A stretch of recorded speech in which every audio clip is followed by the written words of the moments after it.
I am muted.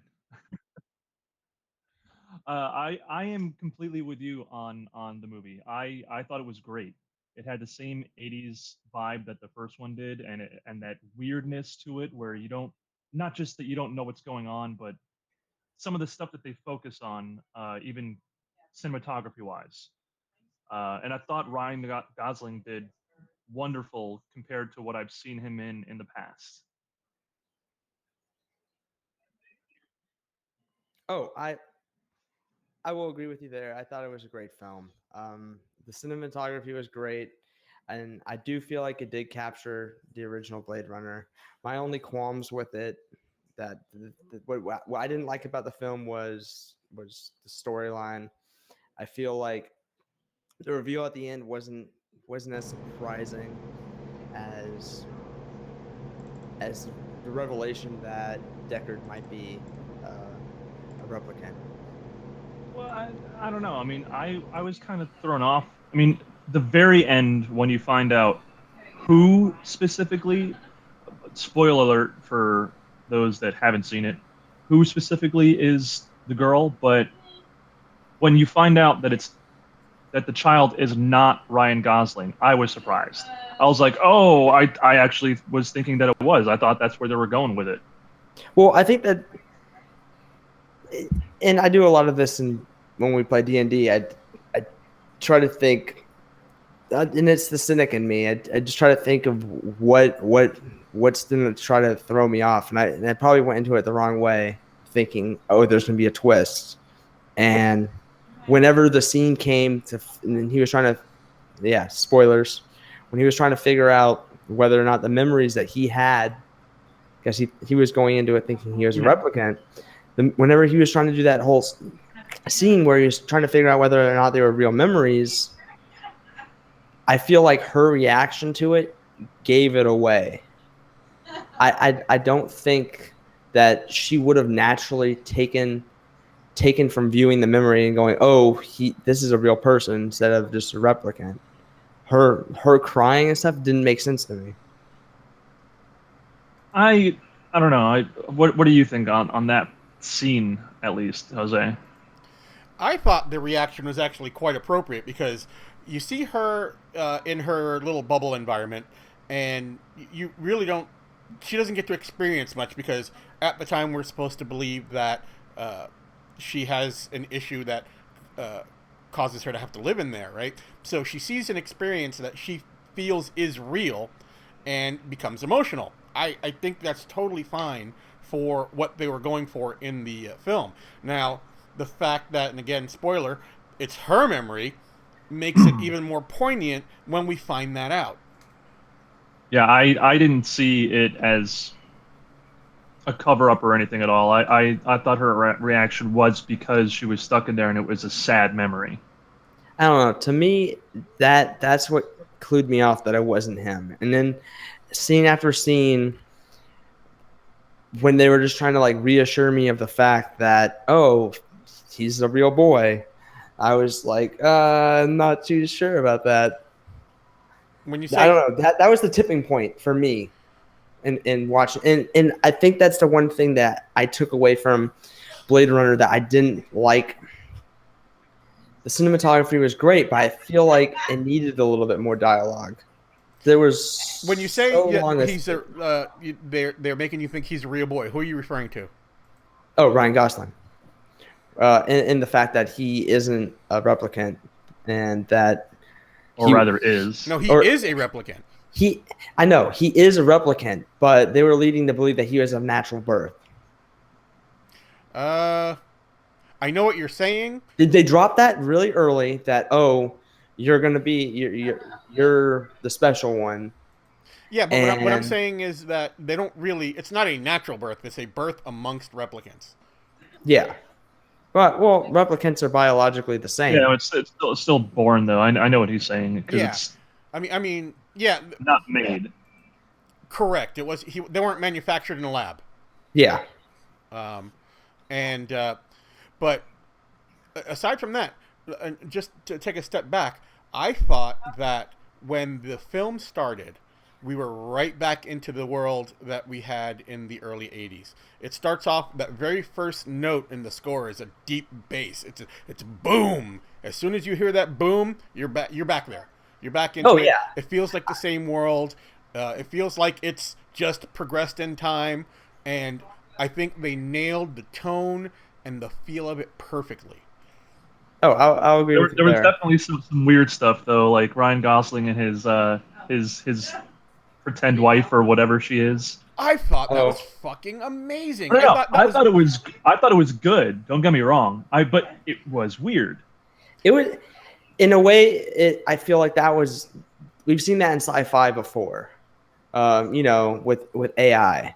Well, no, for So sure. I But wasn't taken aback by that.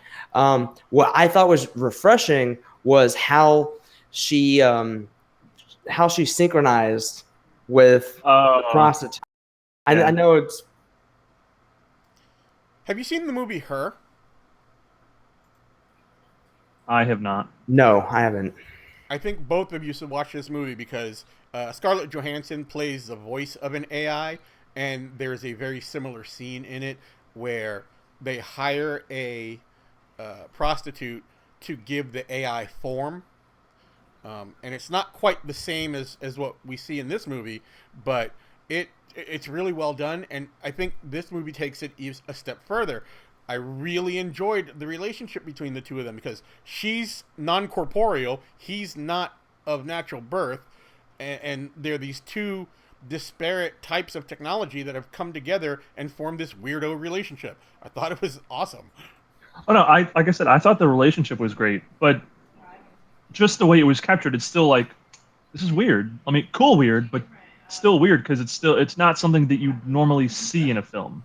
Yeah, that to me was refreshing to go into a sci-fi, see a similar trope that other movies have done, and then take like shed new light on it. Yeah, they put I, their own I spin on it. I thought the fight between Harrison Ford and Ryan Gosling was awesome. I thought it was kind of funny. I mean, Well, that's why. I mean, especially toward the end of the fight, where Harrison Ford's just punching him in the face, and Ryan Gosling's just like, or can you stop? Are we done? I don't want to hurt you. well, actually, and you bring that up, and in the opening scene with Gosling and Dave Bautista, when he goes to retire him, that conversation they have before they fight, I thought was really well done, and it really kind of set the expectation for what we're going to see in the rest of the film, where he's like, if I thought there was any chance of me taking you in, that's what I would do, right? And and before they throw down, they kind of set the terms. They're like, all right, well, this is going to happen, so let's just get on with it. Now, story-wise, there's still one thing. There's one other thing that I, it ruffled. Like, I was kind of upset throughout the rest of the movie after that point, and after he failed his baseline test. After he failed his baseline test, she's like, "All right, we're giving you like 48 hours or whatever." And he went off. We don't know how much time has passed. We assume that it's within the 48 hours because and they had this huge LAPD building with, probably 1,000 operatives or whatever. Right. No one came after him from the police department. Why would they? If it's within the 48 hours. That's what I'm saying. Like, we don't give it a good description. There's nothing to really tell the viewer how much time has passed. He does the sex thing, and then it's the next day or it's the same night. I don't know. And then he goes off, and he looks at some bees, and then he finds Harrison Ford, and then he Like gets that was the tracked. next day. I mean, judging from what I saw, I took it away as when he meets Harrison Ford is literally the day after. Well, I'm gonna jump in there and kind of defend Ryan on this one because even the original film had some kind of hinky pacing, and I think the pacing of this film was a little like I agree with him. The passage of time is not clearly defined. However, I also feel that you're so involved in the film that what happened, like how that series of events progressed, the passage of time was not actually that important. At Well, I least wanted to see the cause and effect too of him not passing his baseline. They were going to come after him if he couldn't if he couldn't pass his baseline again, because it's basically showing how in line with his programming he is to follow the orders of a human. Yeah. right. And I don't know if you guys saw like the the videos for time before, like the intervals between the first movie and the second movie. No, I heard they were really good though.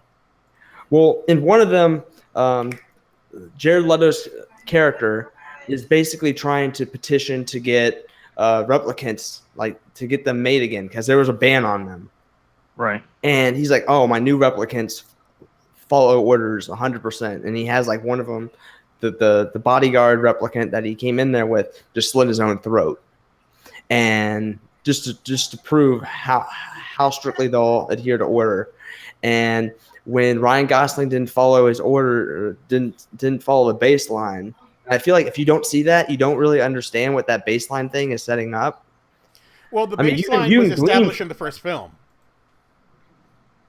Well, yeah, it was established in the first film, but for people who didn't see the first film, which is I went with a person who hadn't seen the first film, so their immediate question was like, "What the hell was up with with him repeating those nonsensical words?" Okay, I'll give you that. This film is heavily dependent on you being familiar with the world of the first film. This is not the kind of movie that you go to with fresh eyes. You need to see the first movie and be involved in and be aware of everything that's happened since then. Well, I feel that might be a little bit detrimental to the movie, because we're going to have a lot of people like us who are going to go see the movie, and we've seen the first film and we're involved in the kind of sci-fi culture. And then you'll have other people who see all the advertisements and they're going to go and they're going to they're going to miss details, or they're not going to fully grasp. That's true, but it also isn't. Well, and then they'll leave the Amanda, movie theater thinking, "Oh, that wasn't good." well, like Amanda hadn't seen the first one, and she went and saw the new one with me. She took that baseline thing as just a way of basically checking the robot's program and make sure that they're on and doing what they're supposed to do and behaving how they're supposed to behave. Right, and I understand what you guys are getting at, but even if I were to take someone that hadn't seen the original film and they had problems with it, I'd sit them down and make them watch the first film, and then take them back to or have them watch this movie again. I mean, I think. Well, how many people would be willing to? It was a long movie, like. I didn't, and again, this is just a testament to how wrapped up in the film I was. I did not feel like it was that long. I only noticed it because I wanted to vape. I felt the pacing was drawn out.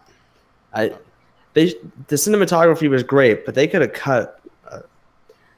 cut some of the shots that they did. The long periods of silence. You were complaining about them focusing on his hand or whatever.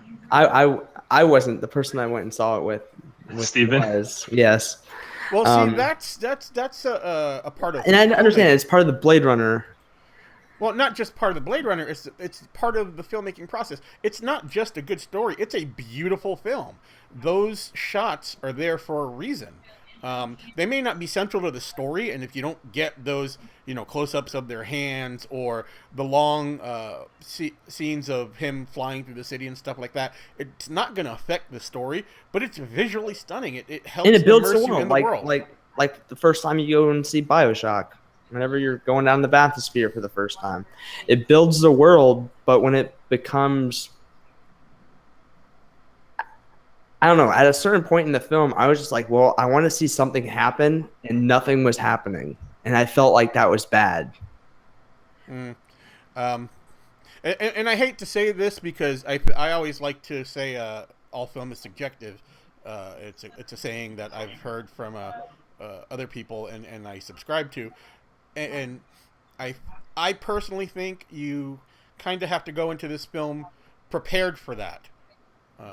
be prepared for the type of film it is. It's not a popcorn action film, even though there is it some shouldn't be. action in there. But I observed it not just as a film but as art. Yeah. And I think it is. I think it is one of the. It is going to be considered one of the best sci-fi movies of all time, in my opinion. It's going to be right up there with the original. That I'll agree with. It was I really enjoyed it overall. Overall, I enjoyed it too. I would recommend people to go see it. But you wouldn't go see it again?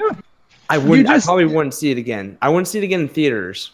Oh, I would totally see it. I wanted to see it again before we started doing this today, but yeah, I was ready to go see it again with you, but I still haven't seen it yet though, so I still want to go see that. So I would probably go see the new It, before I go see Blade Runner. Well, so a second time. It sounds like we sort of have a consensus on it was good on different levels for different types of viewers. But I can't recommend it highly enough. I'm glad you liked it, Brandon. And yeah, I loved it. Ryan, I feel like your film palette has to develop. And I liked it, and I agree with everything. You were just saying the other night that you did not like it. All right. I didn't. All right. So the way I categorize things is whether or not I would see it again while it's still in theaters. Like I saw Spider-Man Homecoming a second time in theaters because I thoroughly enjoyed it. You may not know this about me, Ryan, but I also follow that philosophy, and I've seen many movies many times in theaters. I've spent a ridiculous amount of money watching The Avengers. Yes, you have. I think I saw it 13 times in theaters. The first one or the second one? The first one. And that's still a lot of times.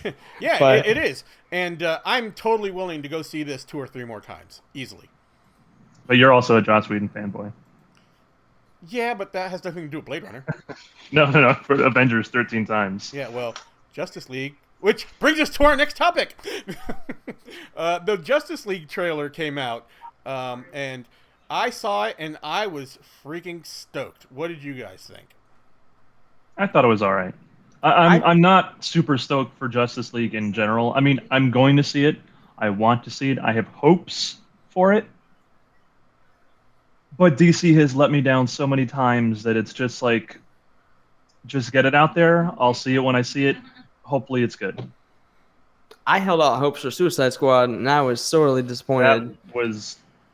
Well, that's a whole different subject. But anyway, I'm excited to see it. I think that they, in the newest trailer, I think that Bruce made it seemed that Bruce was making a speech, and he said something. He was trying to quote something, and then it just cuts to him saying, "No, that's not right at all." And I feel like that might be like a joke that someone tries to make, like the Flash tries to make or something in the movie. So seeing them try to add some humor to it might be a little bit better for what they've been doing. And that's actually a good point to bring up, because one of the things I wanted to see if you guys noticed is, did you notice anything about the expression of the characters throughout the trailer? Definitely uplifted compared to what it was previously. Yeah. With the exception of... For sure, Joss Whedon had a hand in it, because you can tell it's got that more upbeat feel. Yeah, with the exception of Batman, because he's Batman, everyone is smiling in the trailer. Even when they're fighting to the death, even like every character has the one moment where they show him at least smirk.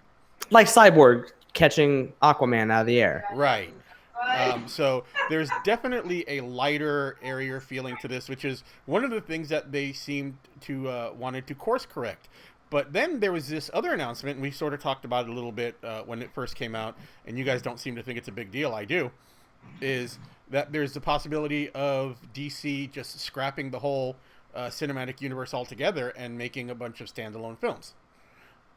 And the reason I have an issue with that is standalone films are fine, but I want them all to be in the same universe. I want them all to, I want to see the heroes interacting with each other. Because if you do this, and something they've been talking about for a while now is, you might get like a Shazam movie that doesn't exist in the same universe with all the other DC characters, which is fine for Shazam. But then, as the character progresses, that means you're not going to get stories like Kingdom Come. You won't get Flashpoint because you won't have all the characters in it. You won't get all of these major crossover events that all the heroes participate in together. I believe, didn't we talk about this in our first podcast with the Flashpoint? No, we talked about this afterwards. Oh, okay. Yeah. Well, you were saying that there's a Flashpoint script that has been confirmed, right? Yeah, and it has been confirmed, but if they decide to do just standalone films, that means there are characters that may not show up that people want to see in these stories, that they're expecting to see in these stories. Well, I was saying that with the Flashpoint, they have the opportunity to make changes to their universe, and when we were talking about Ben Affleck, they made a statement, though, is what Jose's saying. They made a statement saying that they're basically scrapping the DC extended universe thing with having all the characters together. Oh yeah, I understand. And instead, just doing standalone after this Justice League movie comes out, and then after this, they won't interact anymore. Right, and don't get me wrong; these are still movies that I would go see. I'm going to go see a Shazam movie. I'm going to go see a Birds of Prey if they did that.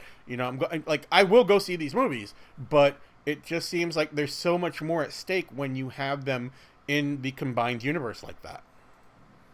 Well, I think for their successful movies like Wonder Woman and who she's interacting with right now, depending on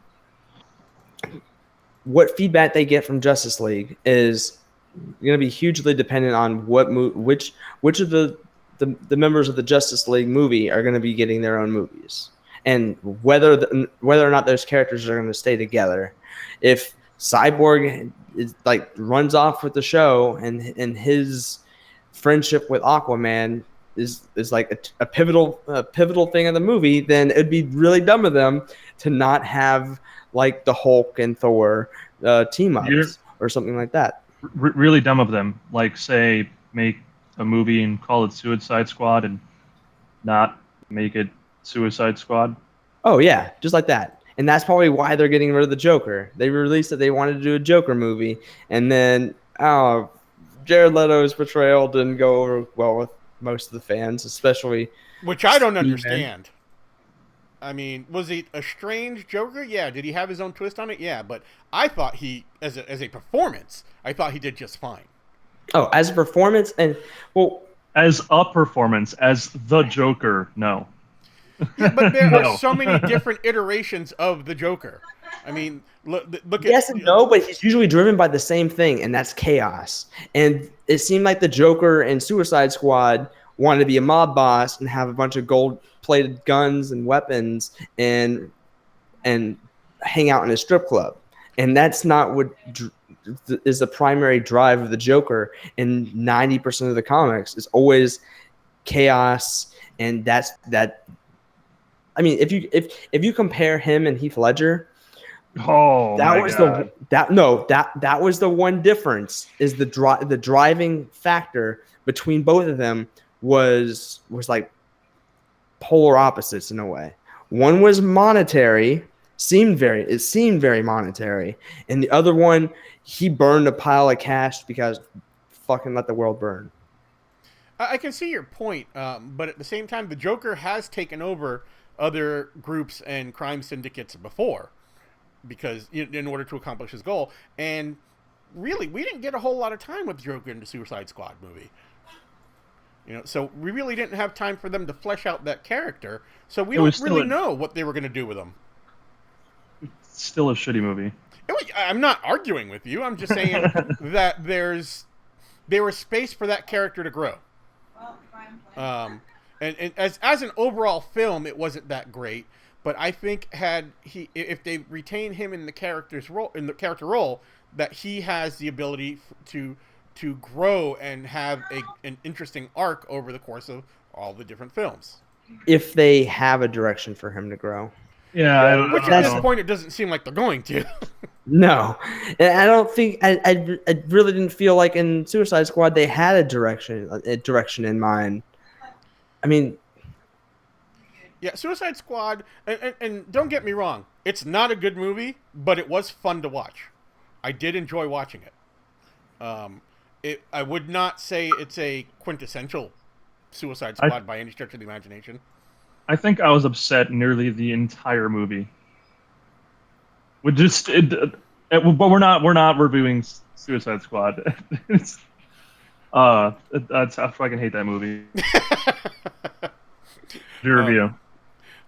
all right. Well, I thought the trailer was a lot of fun. I think it's going to be a happier, funnier type of movie, and I think it might have the potential to change to bring the whole MCU uh, universe around if they stick to it. And You that's mean you mean DCU?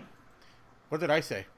MCU. MCU. Oh yeah. Well, winners are winners. But uh, I really would like them to give it a chance. I want them to stick it out. I think they're reaching a tipping point in the where it's going to go in the right direction, but it also costs a ton of money for them to do this. So I guess we'll see how that goes. But so and that's that. I enjoyed it, and I'm looking forward to seeing the movie. I'm looking forward to it. I'm still just it's a DC movie, so I'm always Reservations. reserved. I always have my reservations with DC movies. And you're rightfully so. I mean, you should have reservations. I'm just saying, I would hate to see Justice League come out, have it be really good, and then they go ahead and change what they're doing because Yeah, I would not like that either. And I'm hoping to see. I hope they don't do it in trailers, but I'm hoping to see Green Lantern and or Martian Manhunter in the movie. I kind of want to see them revisit Green Lantern. Martian Manhunter might be a little over the top for live action film. Um, you see him in the Supergirl series, which he's an okay character, but You saw him in Smallville too. yeah, but it just I don't know. It doesn't seem to fit without him being able to phase shift and be incorporeal. I think that's one of his defining traits, and he doesn't do that ever as a live action character. I mean, if they give him a standalone, that'd be pretty good too to see an actual history of him. Or they could go and they could just interject him in the Justice League and just say, "Oh, here's a character," and then kind of let it fall flat. And I don't want that to happen. I think they're gonna do. I think they're gonna put Green Lantern in the movie though. I've heard a lot of rumors that he's going to be in it. I mean, that would be a good idea considering how badly the last Green Lantern movie was received. And I want to talk about that for a second. The problem with the Green Lantern movie was not Ryan Reynolds. The problem was it's a shitty movie. Ryan Reynolds did fine. So I wouldn't hate seeing him back in the role, although that's never going to happen. But I think what they need to do is, in order to stay away from that bad taste that movie left in viewers' mouths, is they need to explore some of the other lanterns in the core. John Jones, not John Jones. What's his name? The Black Lantern. I don't remember his name. I can't think of his name right now, but he was in Justice League Unlimited. Then you have all the different races that are like. I would like to see not a Green Lantern movie, a Green Lantern Corps movie. Okay. I think they've done a good job with fleshing that whole part of the universe out in the animated films and in the comics, and I think that would translate pretty well until going into a live action film. Well, I mean, as far before we get a standalone movie, although it kind of is incorporated in that, they're keeping the old Green Lantern movie in the timeline essentially. They're not when Green Lantern comes out, it's not going to be Green Lantern remade or a remake of it or reboot. It's going to be Green Lantern 2. I would hope they would just forget that the original one exists. From what I've heard, from my understanding, they are not. They are going with it. I mean, they're not using Ryan Reynolds, obviously, but they're going with the fact that that movie happened. Right. Well, I don't know. That I think that might be a shame, and it might actually cause them some problems. But if they do it right, if they bring him into this film as it's been rumored, and he makes a good impression, that'll put the character back on track. And I think that's completely doable. But all right, so we're going to go ahead and move on to the next one. And I buried this one in the middle of the topics because I didn't want it to overshadow everything else. Star Wars: The Last Jedi trailer.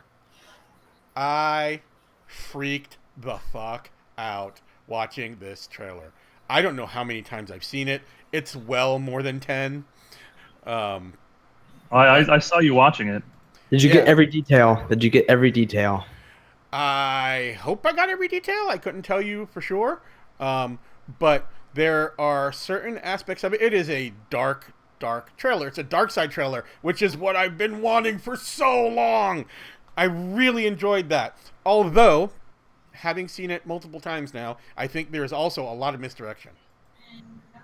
Well, that's obvious, yeah. But I really hope they don't kill Leia off like that. That could actually be her ending scene. I don't think they would give that away in the trailer. I think there might be. I think that might be leading up to something with a little bit of an emotional punch. I do think they're going to kill the character off because obviously Carrie Fisher is no longer with us. But I don't see it happening the way they portrayed it in the trailer. No, well, I mean, I don't know. I can see them doing it. I certainly hope that's not the case.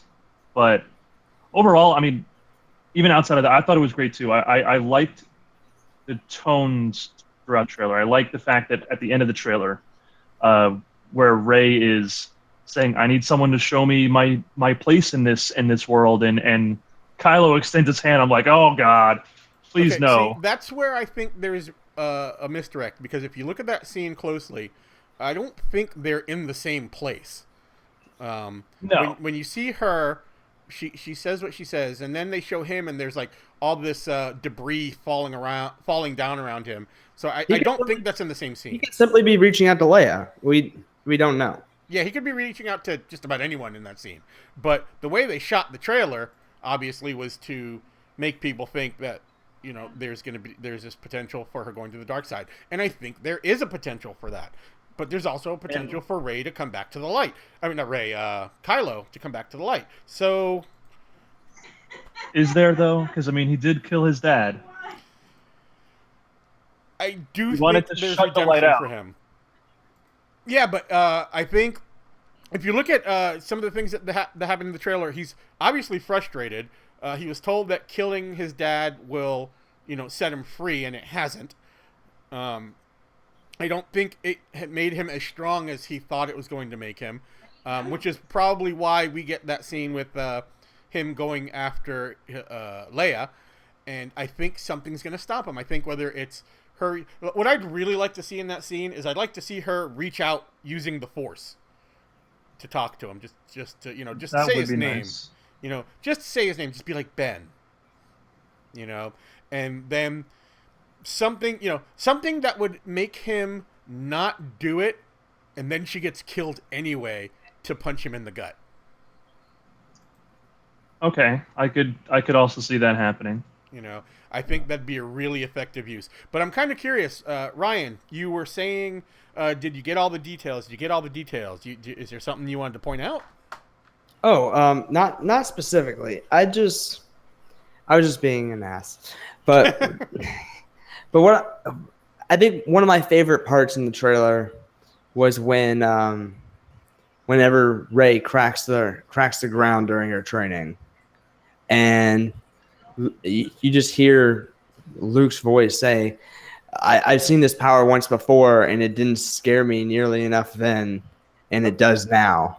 Okay, and I agree with you there, but I think in the way that they portrayed it in the trailer, the way we were supposed to walk away with this was Snoke was talking about Rey. Luke was talking about Kylo Ren, right? Um, and that was what he was saying. Is like, I've seen this once before, and I didn't respect it. I didn't, I should have feared it, and I didn't, and I fucked up, and that's got us in the situation that we're in. Oh wait, and he's talking about Kylo. I think he's talking about Kylo, correct? How he wasn't scared of Kylo, right? In his natural power, but he is scared of Rey. Right, exactly. And that makes me think that because he's been, self-hermited out on this island, that he's gonna maybe overreact. I mean, not necessarily overreact, because to him, he saw all the people he was training to be Jedis get massacred. Quite possibly Rey included in that mix, though. I mean, it looked like she might have been present during that massacre. But maybe he's going to withdraw from her training, and that's why either she comes back to Luke and says, "Hey, I need to know my place. I need you to teach me." I think what's going to happen is he's going to refuse to train her, and she's going to get frustrated and seek other avenues.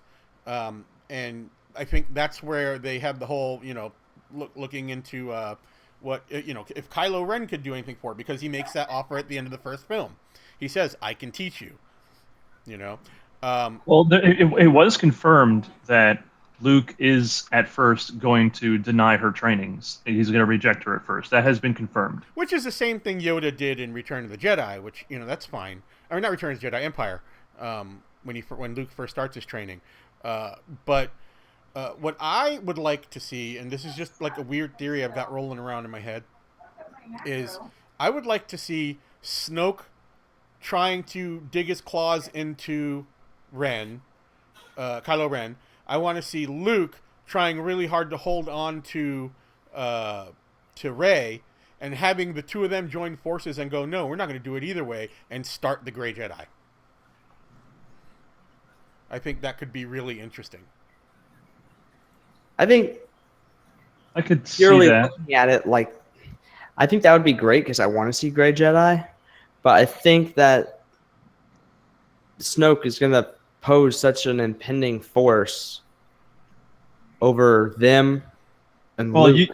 You also are leaning toward that theory that you were telling me about with Snoke. Yeah, about him being able to steal energy from other beings, and it's nothing new to Star Wars extended universe of other beings like Aboleth. Being able to, I think that I can't pronounce names for shit, but an ancient force user being able to steal life force and energy from other beings to perpetuate its own life. Right. It's the force drain power that we got originally in the video games. Yeah, essentially that. And we see him in the first movie, and he's got all these cracks or whatever, and as we see him in this movie, he seems to be a lot more together. Well, remember, in the first movie, all we saw was a hologram. True. So I don't know. Seeing him in the flesh, like from that short glimpse we got, it seems that he's. I don't know. It was a great hologram. So it's hard to say. Oh yeah, he looks significantly better than he did in the first one. Well, I think the filmmakers actually got a lot of shit for the way they portrayed Snoke in that first one, so they wanted to make him a little more practical as opposed to doing all CG, which is why we're seeing more of him in the quote-unquote flesh. But that scene where he has Rey bent backwards. Yeah. She's screaming. Clear that up, please. when he has her bent backwards and she's screaming, and I think that would be interesting if we see that ability used on the screen, and if he is a force user who can do that brings a whole new, like, we've never had, like, Palpatine never went and said, "Oh, don't kill all the Jedi. We're gonna herd them together and then feed on them like sheep." Well, I mean, you did hear the story that Palpatine was telling Anakin about Darth Plagueis, who could perpetuate life. He found a way to conquer death, and if that is the method of conquering death, this could still potentially be Plagueis. Well, Plagueis did it by transferring his essence into other beings, and we don't know if that's Snoke's That's ability or EU not. that's EU Plagueis, and which they wiped away. They're not doing Plagueis like that. If they do Plagueis, Well, if they do Plagueis, they can follow that, or they can do something completely new. they probably will do something new because I mean, if you look at Thrawn, Thrawn's not like he was in the old trilogy. I mean, he's still kind of the same character, but there's a lot of Differences. differences. I actually think. Do you watch Rebels, Ryan? No. There's a lot of information from Star Wars Rebels about these characters that's now the new canon. Because I happen to think that darn it, you just said his name and now I forgot it. Not Tarkin, but Plagueis? not Plagueis, the blue guy. Oh, Thrawn. Thrawn, thank you.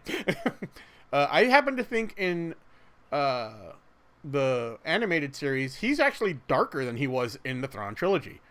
The Thrawn in the Thrawn trilogy actually had a respect for life. The character in Rebels has none. So there's definitely a different spin that these characters can take, but I think we're sort of kind of going down a rabbit hole here on all the what could haves, but But from that scene at the end of the trailer, that's the feel that I got, and I think that if they do that, even if he has that ability, if they bring that ability into this movie or any of the future movies, having Kylo Ren and Rey join forces and as a gray Jedi's, and to try to fight back this force, is that's what he becomes. It's not. It'll be a different take on a Sith villain than what we've seen. Well, I happen to. Well, I don't think this is. It's a possibility that in that very scene that you're talking about, where she is screaming out in pain like that, and he's obviously using the Force to torture her, that could be the beginning of Kylo Ren's redemption. He could save her from Snoke at that point. So that particular instance actually has a lot of different ways it can go that could make this story, even better. Exactly. But one of the things that they bring up is the balance, and the balance is how they initially refer to as the Gray Jedi, right? And again, they brought that up in Rebels, the concept of the balance, the one in the middle, the one that doesn't take sides. So we could easily be going down that path, and I think a lot of people want to see that.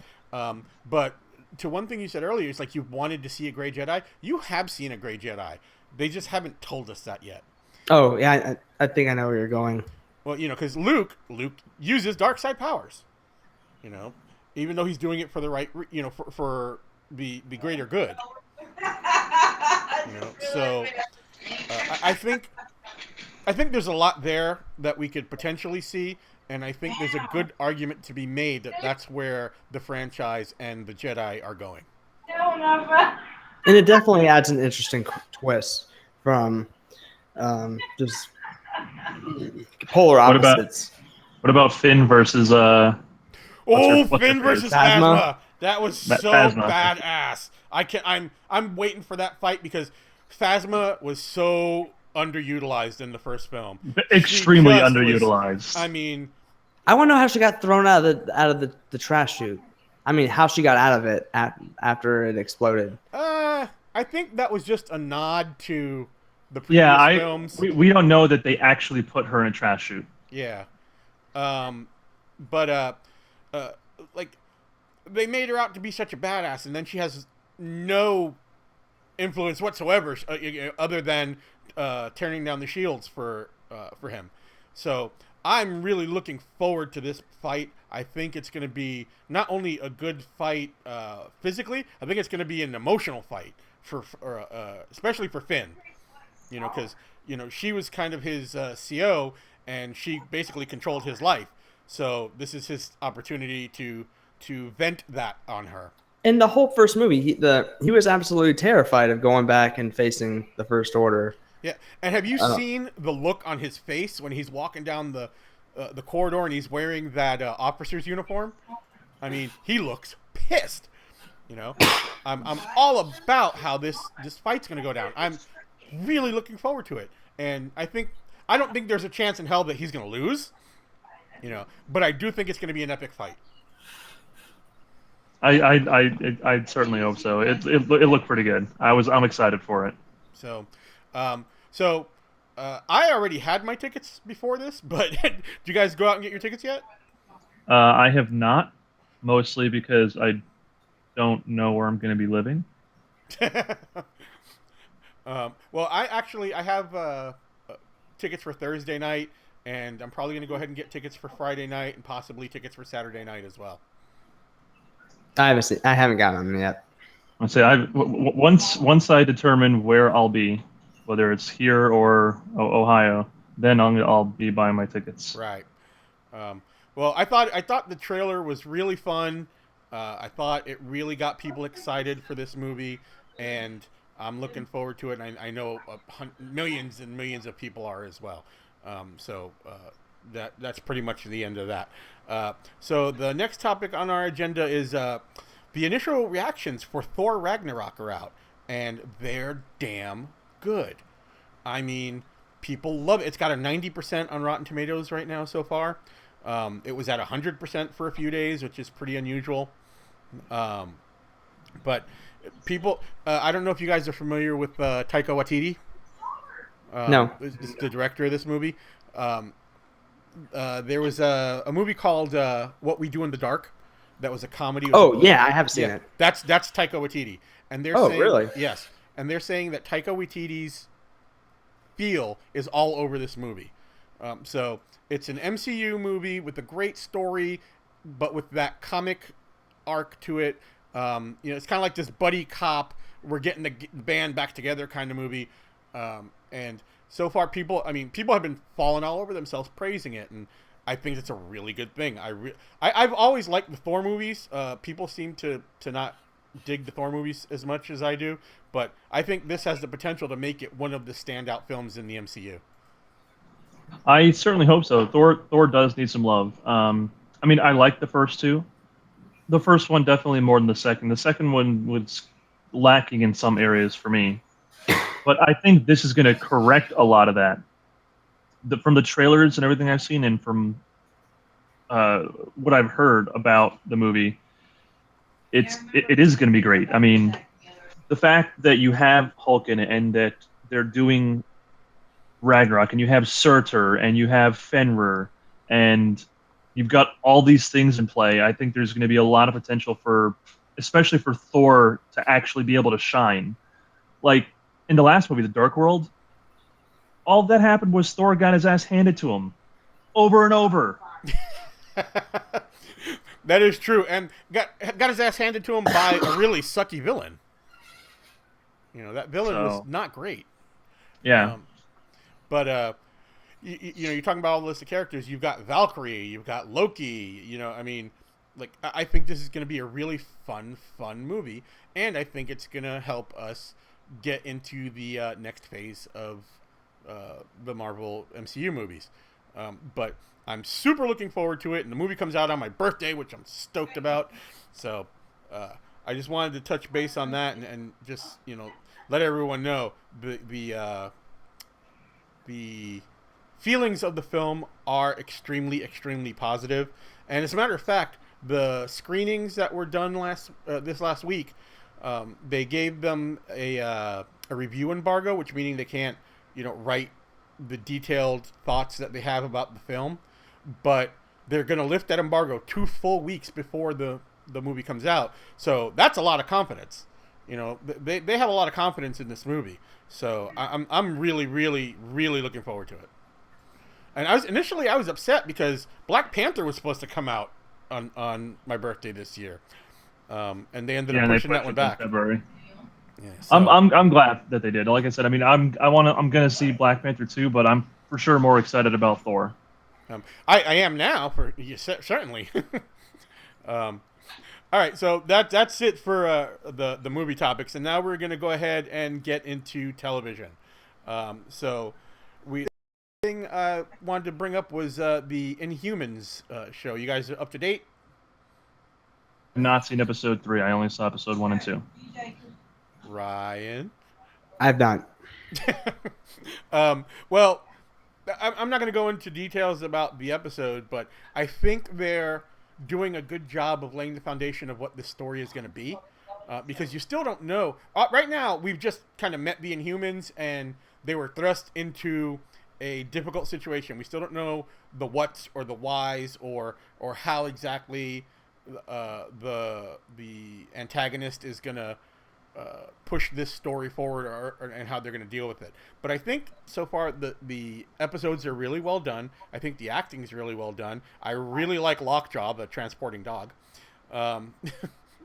It's fun, and I'm looking forward to seeing it more. I think it's off to a better start than Agents of S.H.I.E.L.D. was. I'll watch the third episode. I was not super impressed with the first 2. Well, on top of that, we have Star Trek Discovery that is out, and I was just wondering what you guys thought of that. That I am caught up on. Ryan, are you? No. All right, so well, I guess this will be just me and you then, Jose. So I saw the episode, and I think it was an okay episode. I still hate the Klingons. It's like I almost can't get over it. It's so bad. So you're having the same reaction to the Klingons that I had to Kirk in the movie universe. He's pretty much unrecognizable as the original character. And the Klingons, I don't like the way they look. I did not recognize the way they spoke as being Klingon. Not that I speak Klingon, but I do recognize it because, nerd. I do have issues with them. It's a little distracting, but I do think the story arc that they're going for is going to overcome that. I like the issues that Michael is having, which is such a funny name, Michael, for a female. But, her being part of this crew, her having to deal with people that she betrayed before, having to work outside the box. I'm really enjoying that storyline. And I'm fine with all that. I have no issues with any of that. And even some of the acting is great for it. But then you throw things into the story. I mean, outside of them wearing, Star Trek uniforms, but you have this new technology that can get them anywhere in the universe in the blink of an eye. Where is this technology? I understand your reservations about that. All right. So I have some questions to ask because, I'm not well versed in Star Trek. What? I have heard that they're working in like the new series takes place in a Black Ops organization. It does. Right. It does. So they do a lot of experimental technology. So I mean that would kind of make sense why they're using stuff that other people haven't seen, right? Well, not just that. It also is not a proven technology, so we don't know that it's going to go forward. True, but one thing that I would like to point out is that Discovery takes place 10 years before the Kirk era. So you've got 100 years before Picard. Right, and that's something the Star Trek movies and television series have all suffered from, is the movies that are supposedly occurring in the past show cooler looking tech and environments than what we had before it. And I don't know that there's anything you can do about that. Cooler looking is not the same as functionality. Better functioning. Well, we don't know if it's 100% better functioning. I mean, one of the they already proved it in the show. It's at least maybe not long term, but for sure it's better than warp. Because if it creates more conflict within the story because it's experimental, I think that might be a benefit, right? Well, it's like their ace in the hole, right? The Klingons had the cloaking devices, which made life difficult for the Federation when they first started using them. And now they have this where they can pretty much show up anywhere and, at any time and deal with the problem and then instantly take off. Now, and this is getting into spoiler territory, so if you're watching this, spoiler, sorry. They've already shown that there is a problem with the way they're using the tech because they need a Well, yeah. biological organism to make it work properly, and it seems like doing that is having a negative effect on that organism. So there's already a storyline developing about why this tech may not move forward. It's still the fact that it exists for me. Lots of stuff exists that never gets, like, I mean, I don't know. I feel like they shouldn't have even. I don't know. Maybe it's just the setting that I don't like. I mean, going back to the movies again, they did things that supposedly in Star Trek were, like, they could barely transport from a ship to a planet. Now they're transporting things across the universe, or during warp. It's they're doing it because they want to make it fun and interesting. The during warp thing, they at least had a reasonable excuse for. They had this whatever the code was from the future to input it, and they're not allowed to use it anymore because it's been, they've had that taken away. But it was possible. They described it with some kind of tech at least, and you could see the progress of getting there. I don't see how this should exist without it being a known thing. Well, I in the future. think that basically based on what you just said, it's exactly how this tech is going to fit into this universe because it doesn't go forward. They don't continue using it. There is something about using this technology that's going to be a problem that's not going to allow them to continue doing it. Oh, okay.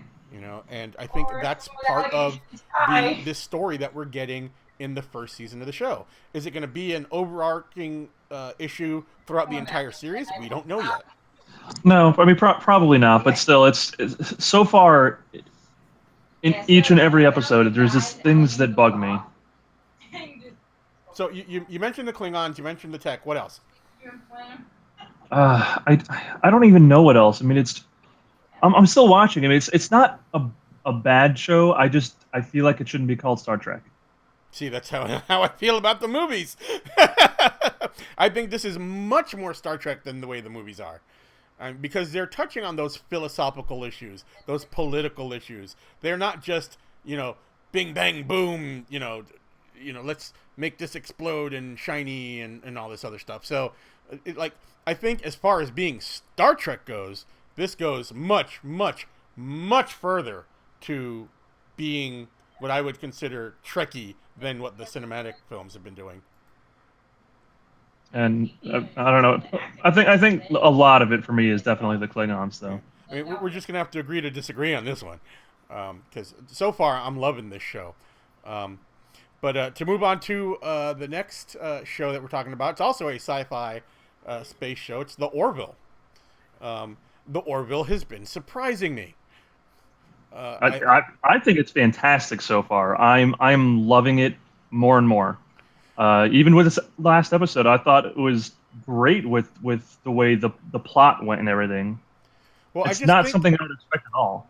Yeah, and Yeah, it's very exactly that's original. the point. It's the expectation was set because it was Seth MacFarlane that it was going to be this silly, dopey, comedic show. And this show really does have story chops. It has acting chops. And it has kind of some of the silly humor thrown in here and there, But the stories are really well done. I really enjoyed. Brandon, why don't you go ahead and just kind of mention the overarching theme of the last story. All right, so for this last episode, they end up meeting a lady who was stranded on an asteroid. She said she she had like a mining ship or something, and so they save her from being pulled into a star, and they get her on board the ship. And his first officer, his ex-wife, is very distrusting of this woman. She said she just has a bad feeling, and of course they make all the jokes that oh, you're just jealous, and they're making googly eyes at each other, and which they do. The woman and the captain, they start hitting it off together. And it turns out, however, that his ex-wife was right. She was evil. Well, not really evil. Evil's not really the right word, but she was definitely not wanting to help them out, so to speak. So it turns out that she's from the future.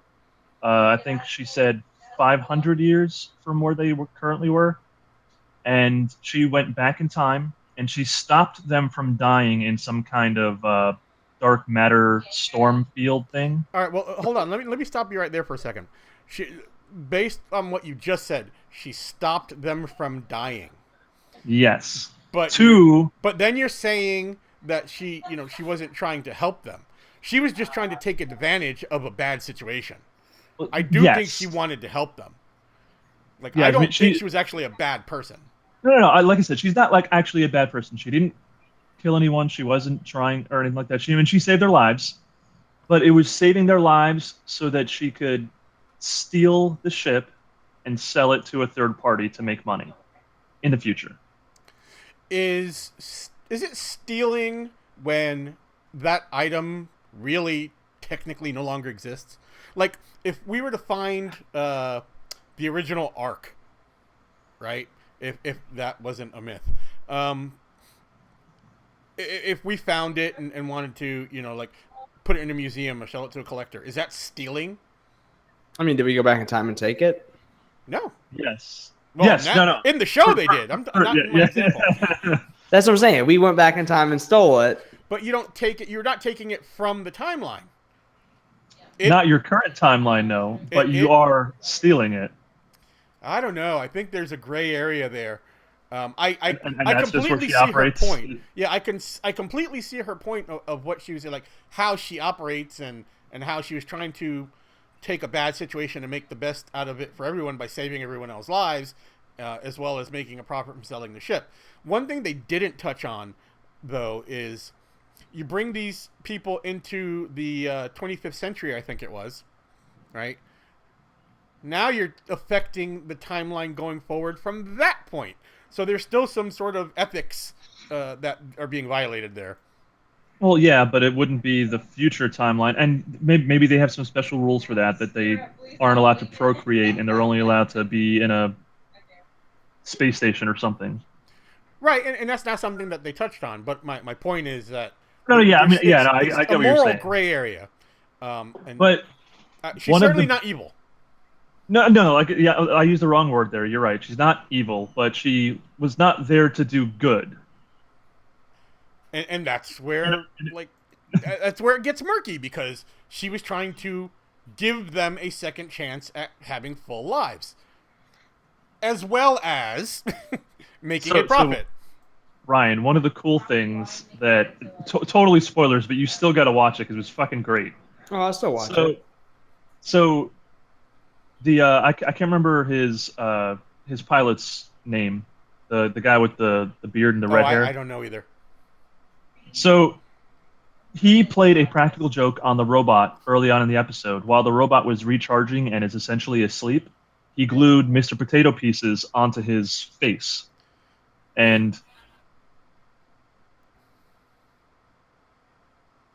what is everyone staring at me for? And they tell him, when you mean robot, you mean the species of robot that's superior to us in every way. Yeah, exactly.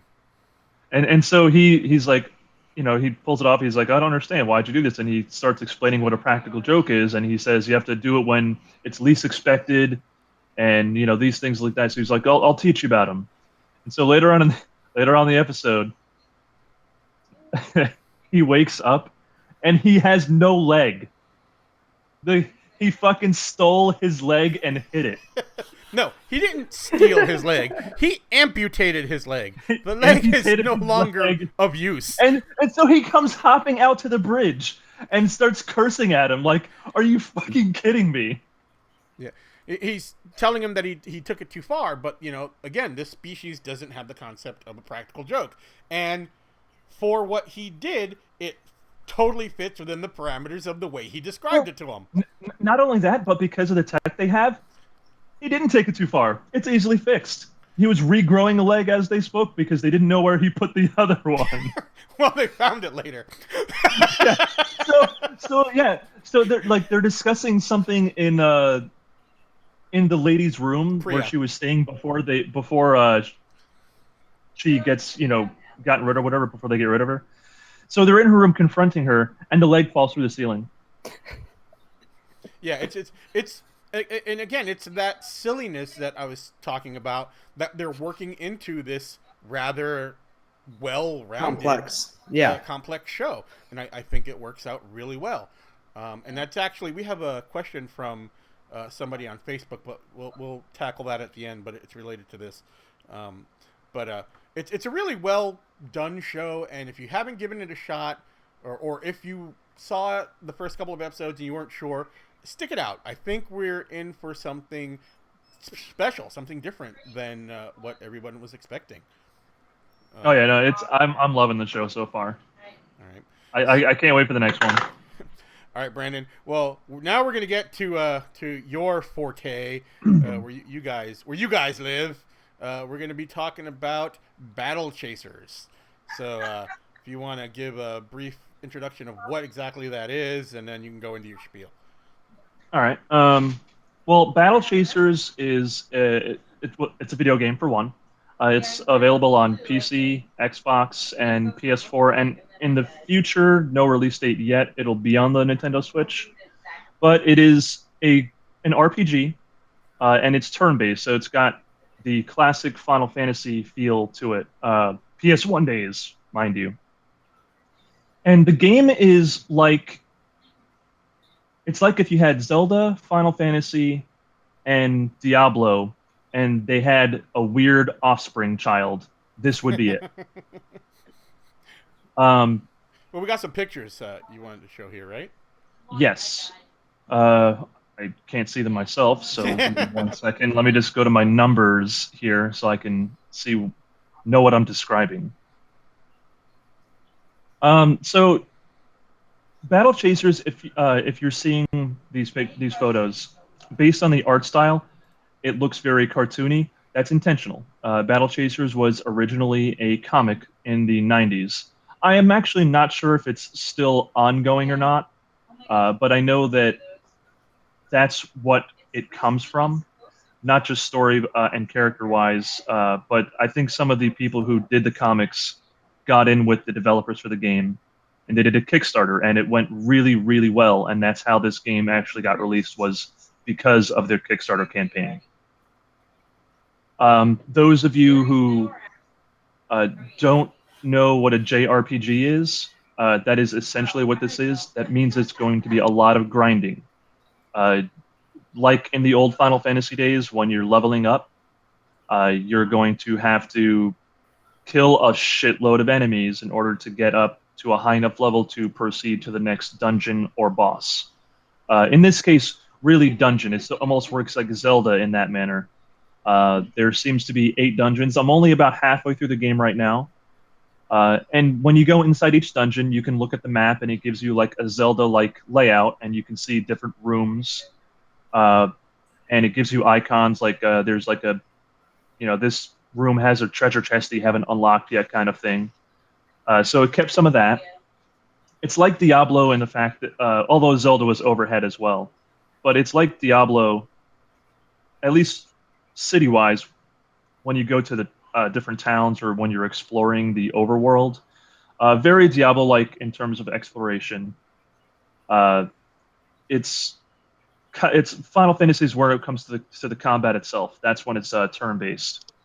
Another way, it's like Diablo. I'm kind of going back and forth here on a lot of things because there's so many things rolling around in my head. But it is a lot of loot. There's a lot of drops that come from creatures that you kill or chests that you open. There is a lot of randomization on stats, so you can get an item that has plus to attack and a plus to stamina, and you can get that same item that's plus to attack and plus to evasion. So that's something to work on. When you're crafting, you can make things either rare or legendary. So you can do that directly from the menu. You can increase the rarity level of your gear. Yes, and the way you do that is by adding additional items that you already have. So, like if this item costs, let's say it's a chest piece, it requires 4 pieces of leather and something else, and you decide that you're going to put 8 pieces of leather into that recipe, then it'll at the bottom of the screen it'll actually show you the percentage of chance of getting to the next stage, and you can increase that all the way up to the legendary status if you want, just by increasing the amount of items. You can also increase stats. They have a bestiary uh, stat bonus. So a bestiary is basically it keeps track of all the different things that you kill and how many of them you kill. When you hit a certain marker on killing those, let's You say, get a passive, right? right? It's yeah, you kill like 1,000 werewolves. Now you You're have proficient at killing werewolves, well, so you get a percentage. not just against werewolves, but it'll give everyone in your party just I think like a flat 1% evasion or a flat 1% crit, and so on. And you can do that for every single creature in the bestiary. So you can really boost your character. So going back to controls, you said it's a lot like Diablo, and when you're exploring, I think I saw some video play or some video footage of it being played. Are there obstacles and you have to switch out between different characters to overcome those? There are so when you go into a dungeon or an exploration area, which can be like bars or taverns, usually there's things to discover. So given you only have who's in your party though, and your party can only be 3 people. Each person is given an ability to use on the overworld map, and you get a second ability at level 10. So Gully is the I would say the main character. It's like a female girl. She's probably not an adult yet, but you can't really tell it's because of the way it's drawn. But she was given these gauntlets by her father, and so she's like your strength and attack fighter. She's given an ability to break walls down in the overall map. So if you can walk up to a wall and if you notice it looks a little bit different or odd, you can use her smash and break the wall down and go find some additional things. What other classes do they have for the other people in your party? Nolan is a mage. He is your heavy caster, and he has some light healing. Uh, his overworld ability is to uh, create like an aura of light, which will detect stealth enemies, amongst other things. It probably has some uses in on the map outside of enemies. I just haven't come up to a dungeon that needs it yet. I'm sure he heals better than Donald from Kingdom No, Hearts. he probably heals. He probably heals about the same as Donald. It's not very good. He heals okay. Okay. Please tell me there's like a thief class, please. Red Monica, Perfect. big boob, red hair. Better. She's for sure a fighter. She's your rogue. She has stealth. Um, she does like twice as much damage from stealth as she does with her normal attacks. Like for example, my Gully is level 12 and Red Monica is level 13 right now in my party. Can you main Gull- them? no, you can't.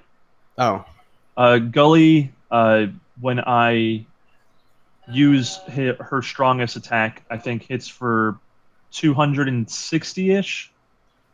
With Red Monica, if I do her stealth and then do her ambush attack, it does something like 650. It's a ridiculous amount more damage. But you have to get into stealth first, so that means you have to take 2 rounds essentially to do that attack. single target DPS though. I mean, it makes sense.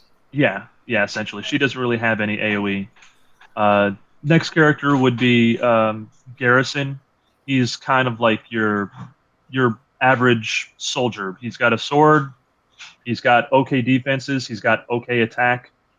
Nothing super special about him at all. Uh, then you have oh wow, I can't remember the robot's name. I was just looking at it.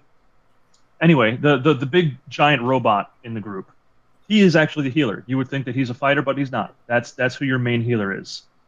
And he does really well at it. He has a lot of debuffs as well. He can put sunders on enemies, and he can take off debuffs of your own party.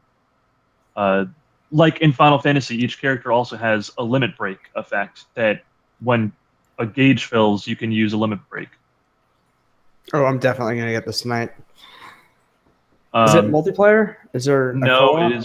it is not multiplayer. It is a single player game. Okay. My only, and it's not really a complaint because it's just how some of the older games worked. It plays a little slow when you look at the pace, like of Final Fantasy 15, because it's the newest one. It was a very quick paced game. This is not. You're gonna have to just take your time and go through the dungeons. Oh, and actually, so that there's another thing. The dungeons have difficulty levels, so you can do a dungeon on normal, heroic, or legendary, So it's got and the you get built-in grind. yeah, and you can get loot boxes from each one that you can also there's a vendor in the main town that you can use these artifact points for, and you can buy some additional things with that. There's fishing in the game. In terms of crafting, you can do Hey man, you shit all over Warframe's fishing, so potion crafting, obviously for alchemy. There is armor and weapon crafting, and there's also enchanting. Fishing seems to really be like a side thing. I haven't seen any great benefit yet, but the option's certainly there, and you have to upgrade your rods in order to catch certain fish. But the fishing aspect itself is actually really easy. You throw your reel out there, a fish will bite. You move your joystick up or down and to the left, and it'll get to shore, and then you get the fish. you play on PC, right? I presume. Yeah, I'm playing on PC, but I am Are playing you, with. you like that better than playing?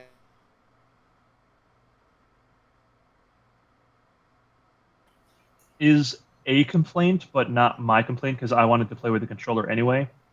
But you don't have the ability to remap your buttons, which is unfortunate. I know that it should be in there. That's a very common thing to have nowadays. It's not super detrimental though if you know how to use WASD They or probably focused it more for controller for the console yeah, versions. I mean, it probably. makes sense. And they just didn't they didn't incorporate a way for you to rebind your keys. That's a big oversight though. But it wasn't super detrimental. I mean, I'm still getting through everything fine. Uh, but it's a really good game. I'm definitely enjoying it so far. The story the story is a bit Convoluted. it's not lacking, but yeah, a little convoluted because they crash land and then these things just keep happening and they make fun of at themselves for it. They're like, oh, I suppose it's going to be over in this villain's lair. We're going to have to go down there, aren't we? You know, they're because these guys are because they're from the comics, they're used to it. They've dealt with bandits and pirates and stuff before.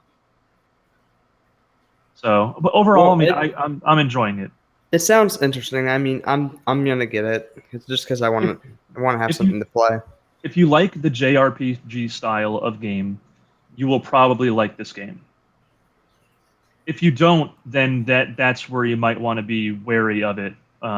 Try it or something. But if you like JRPGs, you should like the game, like hands down. It's very very very much a JRPG game. Oh, good. Brian will like it then. Brian will like it. He can stop fucking complaining about not being turn based. All right. So, do you have anything more on that, or does that pretty much sum it up? That pretty much sums it up for Battle Chasers. Okay. We were also going to talk about the patch for Final Fantasy coming out. Yes, it actually came out not today but yesterday. I just wanted to quickly go over it. It added a bunch of things in for the new expansion. Patch 4.1 hit. It added the new housing area for the area that came out in this expansion called it's like a Asian area. I think the town is called Shirogane. But I unfortunately couldn't get one because they only have limited amounts of plots available, and I got stuck in a login queue, so I got fucked pretty hard.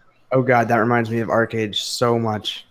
Um, Did you try to But get housing in arcades? Yes, no, you I did didn't play try. it with us, right? But well, I mean, I can get a house somewhere else. I really wanted the Japanese style house. And when you get a house in a particular area, you're locked to that design, so to speak. So Um, thematically, all the furniture you can get is no. For from that style. inside you can do whatever you want. Okay. Just essentially the walls and the roof though are locked to that style. Um, another thing they added was they added a 24-man raid that is called the Palace of Rabanastre, or the old city of Rabanastre, which is really cool because that means they're bringing stuff in from Final Fantasy Tactics as well as Final Fantasy 12 because they're bringing in all the Evilise stuff. They had some of the races in the raid. I did the raid already, which I thought was really cool. They had one of the summons you get in. I know you got him in 12. I don't remember if you got it in Tactics or not, but that was really cool to see. Um, so I would say it's a successful patch. I haven't done the new dungeon yet, but the raid was pretty cool, and the housing was disappointing for me. But that was really all I wanted to discuss on it. I know that neither of you two really play too.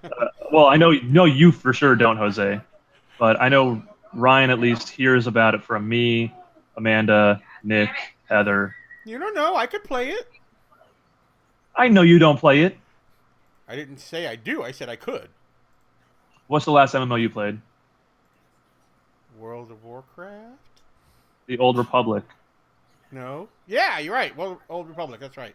I know what MMOs you play better than you do. All right. So that's what we got going on for games. And lastly, you wanted to talk about some stuff going on in anime and manga. Yes. Please, do you have the picture? There it is. All right, Ryan, come on. You saw the fight, Jiren and fucking Goku. That was amazing. Yeah, it was. Um, I was surprised by that transformation. I was going in. I knew it was coming because of all the leaks and stuff um, and pictures that we've seen. And so I was I was undecided. I thought it was going to be some half-ass uh, new form of Goku, but I was genuinely surprised, and it's something they haven't done before, and Well, oh they've kind of done it before. I mean, they've had his transformations that come out of nowhere or left field. well, I mean, But what it went 1, 2, 3 in the main canon, and then the only one that was kind of weird was well, three was out of left field. You didn't like he just like, oh, I'm just gonna not fight Boo when I could, and then I'm gonna go to Super Saiyan 3, and I could kill Boo, but I'm not going to. I'll leave it to kids. I think the transformation to 3 was the circumstance around it was different than 1 and 2, but it followed Or the if you really want the best way, 1, 2, and 3. compare it, Frieza when he first turned Super Saiyan, it was not expected. We didn't know what Super Saiyan was, so he flipped his shit and went Super Saiyan, and it same. He didn't get super pissed here, but the same kind of thing happened. He got his ass destroyed by Jiren. I mean, so That's just Jiren's on another level. for those Like who haven't seen it, we're talking about Dragon Ball Super. There's a universal tournament uh, because there's 12 universes in this series. If you the don't know that, tournament power arc. there's a tournament of power where they're taking the 10 best fighters from 8 of those universes and doing a grand battle royale. And they've not killed, but they've beaten PUBG's gonna half be flipping their shit whenever they over realize half the that there's a people so battle far. royale. And Goku sees this guy, and his name is Jiren from another universe, and he's really wanting to fight him, thinking that he's going to be really strong. And he found out that he is. So Goku, to test him like his normal self, he starts out normal and he throws a whole bunch of punches at Jiren, and they literally do nothing at all. Then he backs up for a second, he turns Super Saiyan, then he throws a whole bunch more punches and kicks, and it absolutely does nothing at all. Then he does Super Saiyan 2 while throwing those punches and kicks, and it's still doing nothing. And then he backs up again and goes Super Saiyan Blue. Well, he goes red first, I think. I think he goes No. God first. No, he went straight blue. The only red that you really see is from his Kaioken during the fight. So he goes that, and that's when Jiren started to at least defend himself a little. But ultimately, Jiren still just wrecked his shit. And I was really happy at the fact that not that Goku wanted to use a Spirit Bomb, but when he started getting in that position, and he was trying to tell people to give him their energy so he could do this, Frieza gave up his energy willingly. Vegeta was like, "Fuck you, do this on your own." And then Jiren was like, "I'll wait. Go ahead, power up as much as you want. I'll wait right here." And so I was super happy that Jiren's that much of a badass that he's like, "I'll wait, take whatever. I don't care what your And attack I'm is." sitting over here thinking, the Spirit Bomb's not going to do anything to him anyway because he's not evil. Yeah, but I think they ignored that whole. Yeah, not they evil did. They thing. completely fucking forgot, and it wouldn't surprise me if they forgot. But It only works on people who have like dark hearts or whatever. I forget what terminology Yeah. they use. But that power struggle between him and Jiren, and between Goku and Jiren, whenever they're pushing the Spirit Bomb back and forth, I was like, "Holy shit!" And then it got bigger, and I'm like, "Wait, is Jiren add more power to it?" No, because I mean, it's feasible within the Dragon Ball No, universe to power I up think a Goku. shot. I think Goku probably added energy into it when he turned Super Saiyan to try to push back some of the push it back against him, even though it didn't work. And so then it ends up basically going right back into Goku's face, and the smoke clears, and Goku's nowhere to be found. Everyone. Well, it condenses. It condenses, and then to me, it looked like a black hole, and Goku fell into it. And as he was Yeah. falling into it, you could see sparks of like black energy, like sparking off of his face and stuff. And he just completely vanishes, like you said. And I wasn't sure if they pulled a Dr. Manhattan and he just reassembled himself, or if that was a black hole and he got transported somewhere else or something like that. Because when he reappears, the whole pocket dimension that they're in, the void, starts shaking. Like when Yeah. Jiren did one of his Yeah, attacks. Like when Jiren, I think they were in a different, or he was in a different dimension.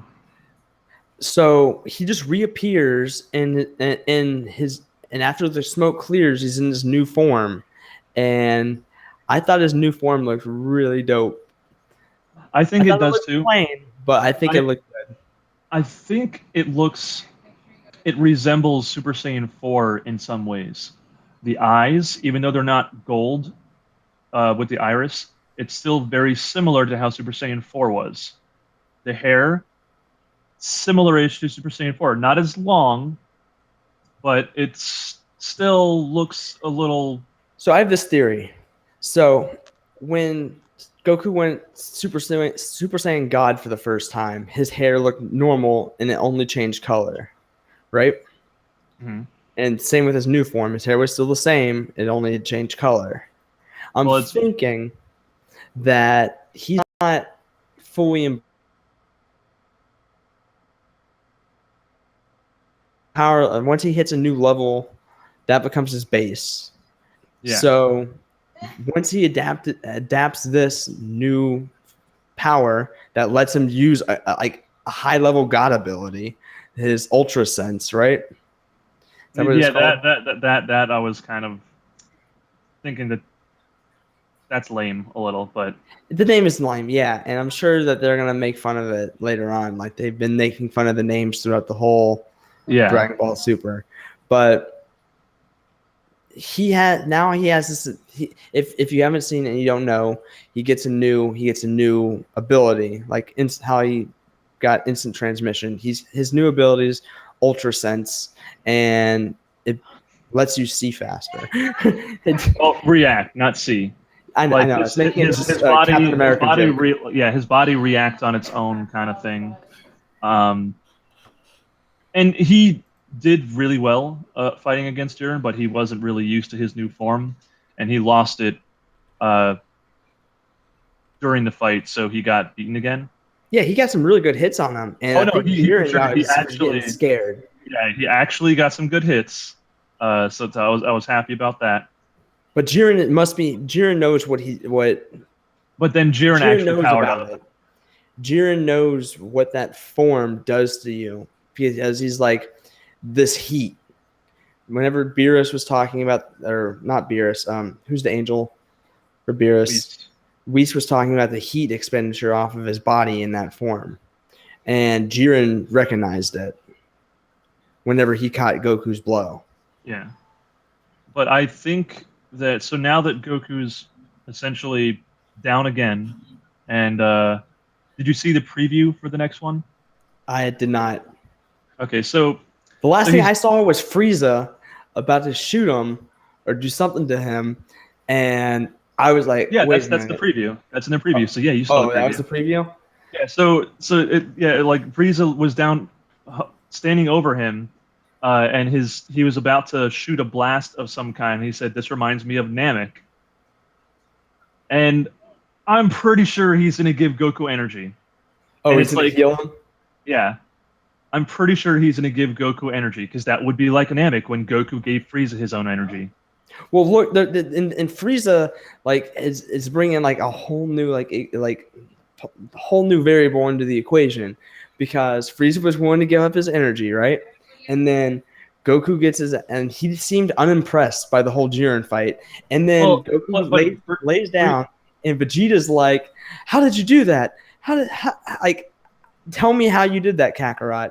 And then Goku disappears, yeah, that and was I can only assume that Frieza moved him yeah. and moved him faster than Vegeta could like Well, visibly see. because Frieza has instant transmission now.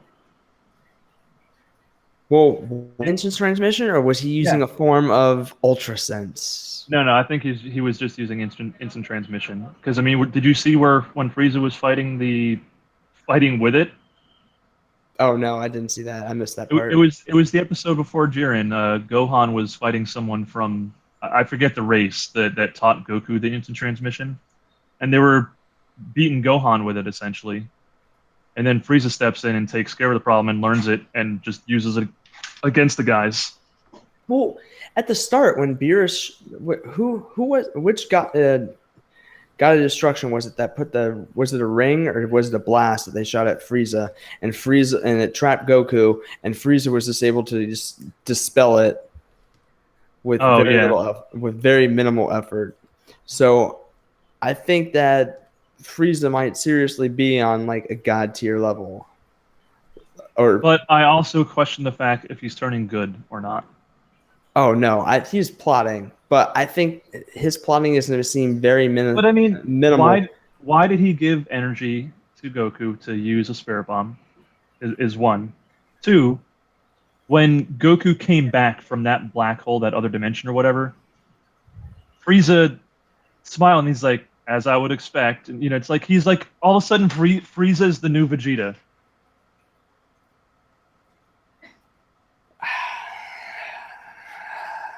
I don't know. I'm interested in seeing. I feel like he's plotting, but I feel like his plotting is gonna be wiped away with the underlining plot to this arc because something else is going on from the way when we saw I forget which planet which universe was it that got dispelled in the Angel 4 it was just seemed rather unperturbed by the fact that his universe just got like Yeah, I know. poofed out of existence. So, and seeing the reaction in the next episode on how Goku and the rest of the cast like responded to that. Like they either they didn't think it was really going to happen or they're really pissed off about it. I think that if it happens to a universe they care about, they're going to be like, we have to stop this. Like, They can't. I mean, there's literally nothing they can do. not fight or what? They're going to destroy all the universes. Yeah. I mean, that was originally they were going to wipe the 8 universes that are participating. They were all going to be wiped out if it weren't for Goku wanting to do, fights and stuff. Otherwise, all 8 would have been destroyed already.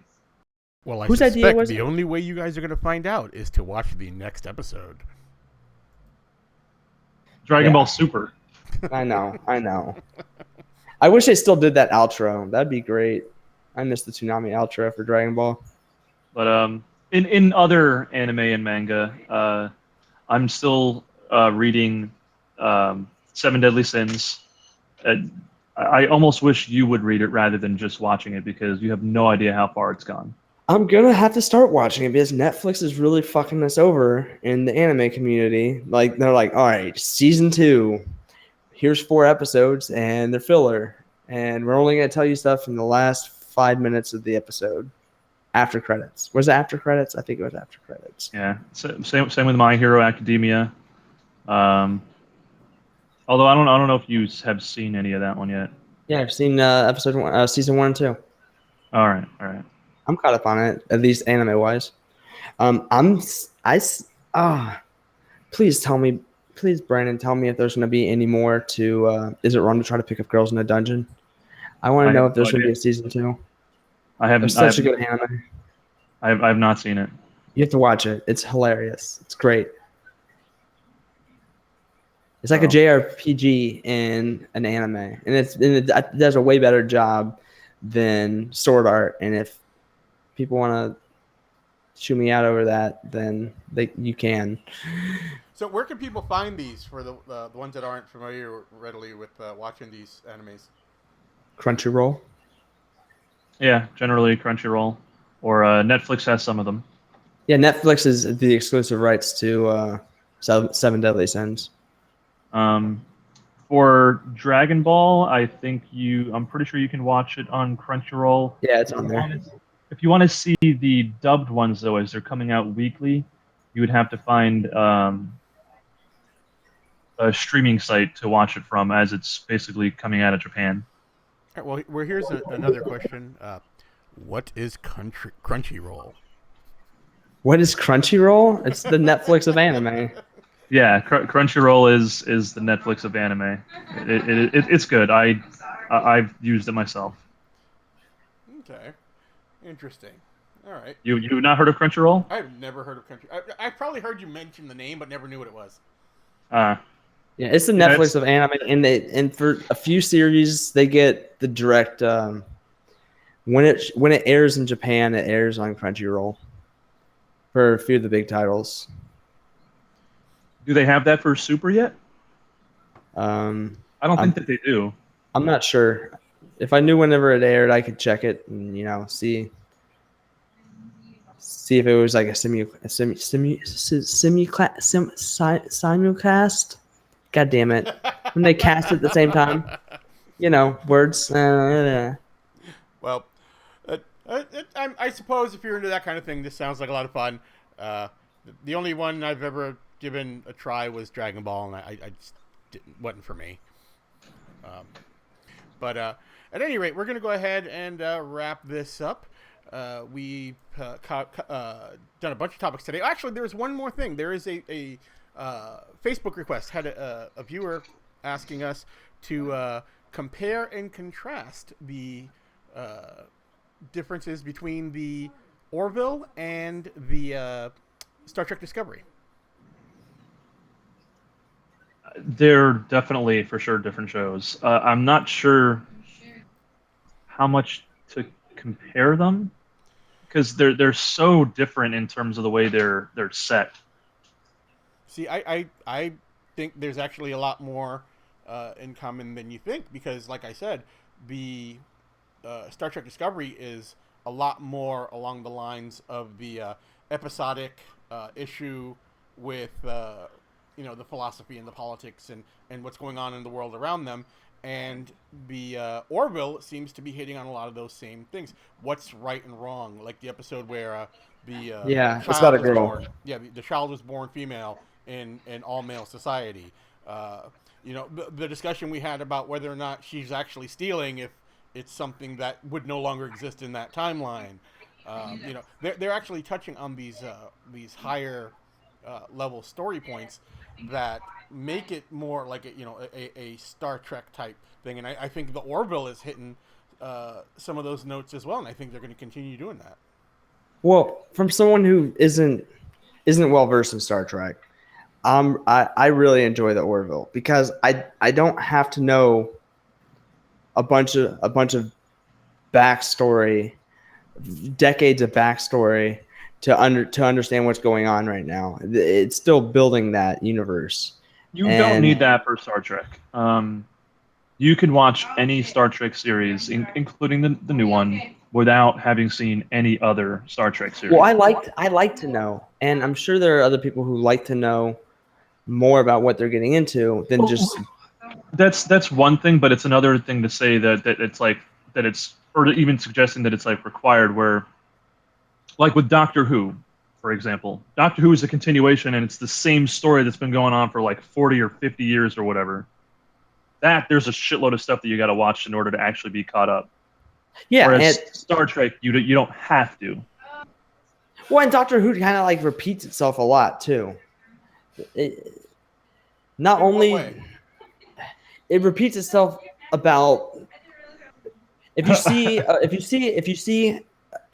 new if you see a race that's already been established within the universe, whoever his companion is hasn't seen that yet, so he goes into an explanation to explain it to them and explain it to the viewer as well. Well, and I do see where you're coming from there, but I mean that's just a recurring character, not necessarily repeating the same storylines and themes. What they do is they do a lot of exposition, to let you know what's going on with those species. But I wanted to say thanks to Holly White for putting that question to us. It's kind of fun, and if you're not watching these shows, I think you really should. So we're gonna go ahead and wrap this up. We've been going for an hour and a half now. So just would like to know what you guys think. What do you think of Blade Runner 2049? What do you think of the Justice League and Star Wars trailers? Are you looking forward to Thor? Do you enjoy these animes that we just talked about? Do you play the games that we talked about? Let us know in the comments below, and we can engage you guys further. And if there's anything you want to know that we didn't cover, make sure you ask us. And we're going to be doing this every week, so don't forget to like, favorite, and subscribe, and do all that funky stuff. So that's pretty much it for me. Any closing thoughts from you guys? None on my end. I'm good. All right. Well, thanks very much for sticking with us, and we will see you guys next week. Bye-bye. Bye, guys. Adios.